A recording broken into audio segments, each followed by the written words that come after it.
Hello everyone, Chirosakha ধারাবাহিকের আজকের পর্বে আপনারা দেখতে পারবেন কমলিনী তার জন্মদিন উপলক্ষে তার বাপের বাড়িতে এলে সেখানে নানা রকম বাজে কথা ওঠে। স্বতন্ত্রর বিয়ের কথা ওঠে। স্বতন্ত্র বলে তার বৌদিকে যে সে স্পষ্টভাবে জানিয়ে দিচ্ছে ডলকে সে বিয়ে করতে পারবে না। আর যেহেতু এখানে মৌ এবং প্লুটোর বিয়ের কথা হচ্ছে, শুভ অনুষ্ঠান হতে চলেছে, তাই সেই বিষয়টা নিয়েই কথা বলা উচিত। কিন্তু প্লুটোর মা বলে, তুমি ডলকে কথা দিয়েছিলে যে তুমি তাকে বিয়ে করবে, তুমি নাকি তোমার কথার কোনো খেলাপ করো না, তাহলে তোমার নতুন বউঠানের জন্য সরে আসছো কেন?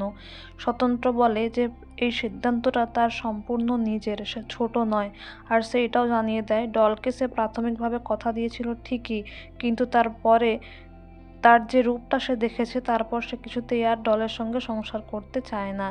এদিকে মিঠি যেহেতু কংগ্রাচুলেট করে প্লুটোকে আর মৌকে তাদের বিয়ের জন্য, তাই প্লুটো আরও চায় মৌকে বিয়ে করতে যাতে করে সে মিঠিকে কষ্ট দিতে পারে। কিন্তু স্বতন্ত্র জানায় যে যেহেতু প্লুটো তার এক মেয়েকে কষ্ট দিয়ে আরেকজনকে বিয়ে করতে চাইছে, তাই সে বিয়েতে সে থাকবে না। এমনকি মৌয়ের বাবাও স্পষ্ট জানিয়ে দেয় যে একদিকে তার ভাগ্নের সম্পর্ক ভেঙেছে তার নিজেরই মেয়ে, তাই তাকে বিয়ে তো দাঁড়িয়ে থেকে দেবে, কিন্তু বিয়ের পর তার মেয়ের মুখ সে দেখতে চায় না। যদিও কমলিনীকেই এই সব কিছুর জন্য আবার দায়ী করে তার বৌদি, কিন্তু কমলিনীর বাবা পরিস্থিতিটাকে সামাল দিয়ে দেয়। বলে এখানে পাকা কথা হলো, সবাই মিষ্টিমুখ করো, এই বিষয় নিয়ে তোমরা বাড়িতে পরে আলোচনা করো।